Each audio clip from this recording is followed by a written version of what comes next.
Hello students, welcome to the MOOC's course on Buddhist philosophy, and in this module we are going to discuss Candrakīrti's introduction to Mādhyamika philosophy. The learning objective of this module is to introduce to the readers Candrakīrti's theorization of Mādhyamika Buddhism. Let's begin with the introduction.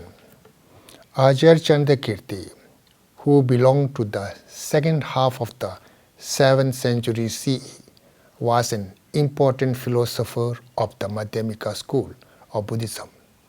He is known for his commentary called Prasannapada on the Mula Mādhyamika Karika of Acharya Nagarjuna, as well as his independent work Mādhyamika Avtara.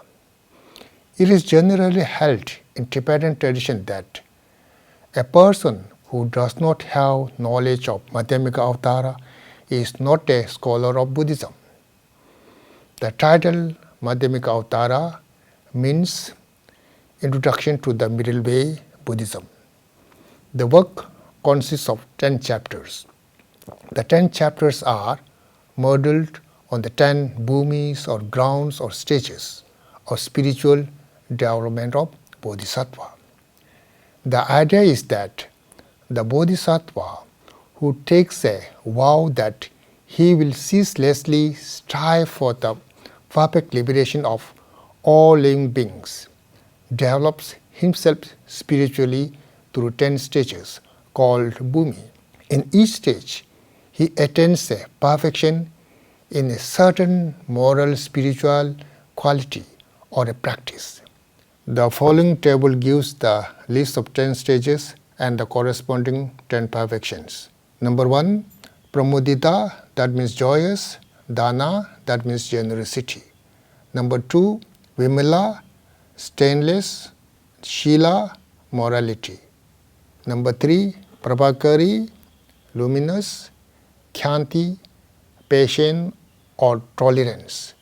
Number 4, archismati, radiant. Virya, effort. Number 5, sudurjaya, difficult to conquer. Dhyana, concentration. Number 6, abhimukhi, approaching. Prajna, wisdom. Number 7, durangama, far going. Upaya or upalakoshaya or method. Number 8, achala, immovable. Pranidhana, prayer or resolve. Number 9, sadhumati, good indulgence. Bala or power.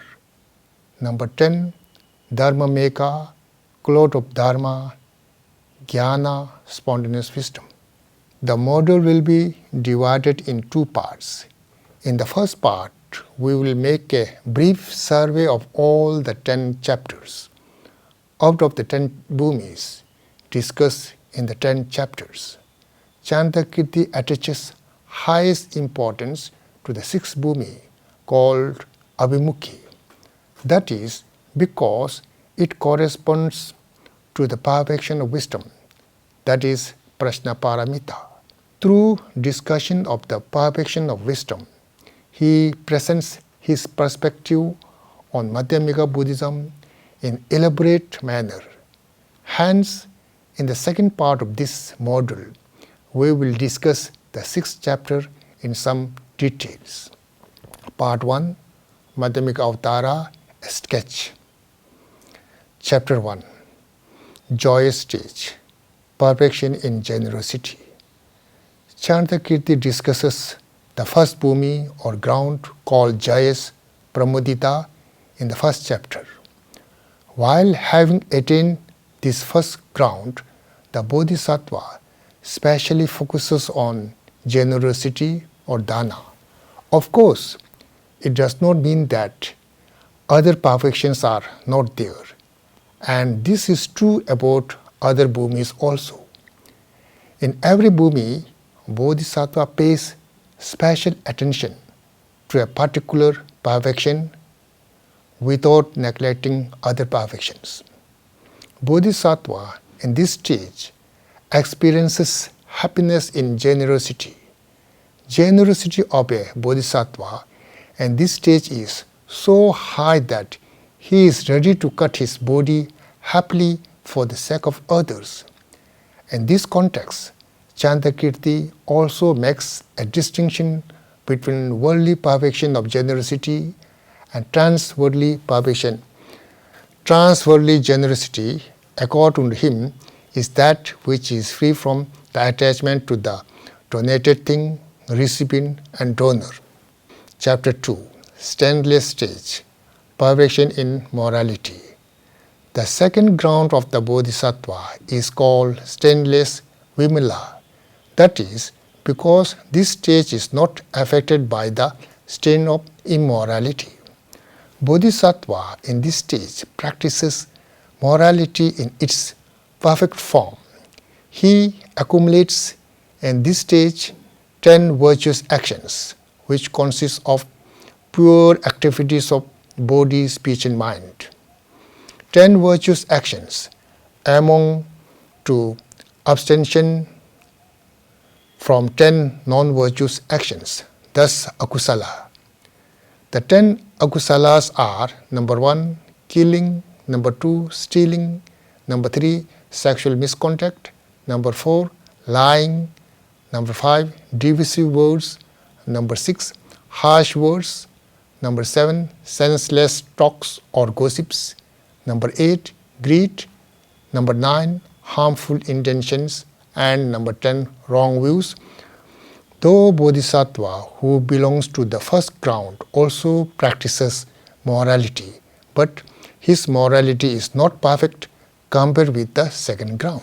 Because of emphasizing on morality, Candrakīrti observes Bodhisattva can achieve glorious shining body like afternoon moon, shines without obstacle of cloud.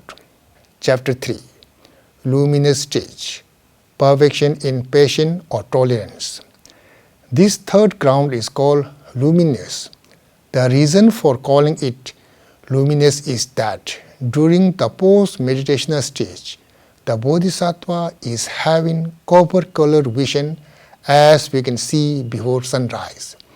This copper-colored vision is a light of Buddha's wisdom, emerged from abandoning all the obscurations of knowledge. Candrakīrti describes Bodhisattva's perfection in tolerance in the third stage in its extreme form. Just think of the situation that an angry person cuts the body of the Bodhisattva in various manners by way of cutting flesh along with bone, kilo by kilo, keeping a gap between for a while in order to cause more pain. Even in such severe conditions, the Bodhisattva practices tolerance towards the cutter. How does it become possible? Bodhisattva sees selflessness, therefore it does not matter for him as to what object has been cut, the agent by whom cutting has been done, when it is cut, and the manner of cutting, because he sees all phenomena as reflection. Chapter 4. Radiant Stage. Perfection in efforts. One can gain excellent qualities in one's achievements if one puts in strong efforts. This effort is the cause of both the accumulation of merit and spontaneous wisdom. In the fourth stage, called radiant, therefore, the Bodhisattva specializes in effort or enthusiasm, virya, in virtuous activities. This fourth ground is called radiant because of having superior vision better than copper-colored light in the third ground during the post-meditational stage. The reason for having superior than copper-colored light is because of meditation on 37 factors of enlightenment. The 37 factors of enlightenment consist of 4 types of mindfulness, Smriti Prasthana, 4 supreme efforts, Samyak Pradhana, 4 miracle feet, Ritipada, 5 faculties, Indriya, 5 powers, Bala, 7 factors of enlightenment, Bodhyanga, and the Noble Eightfold Path, Arya Ashtanga Marga. They are factors of enlightenment in the sense that they are causes of attainment of the liberation or Buddhahood. Chapter 5. The stage difficult to conquer. Perfection in concentration. Why this ground is called difficult to conquer? Candrakīrti answers, because no demons in the world can defeat this bodhisattva abiding on the 5th ground. This bodhisattva specializes on the perfection of concentration. He knows the subtle nature of 4 noble truths.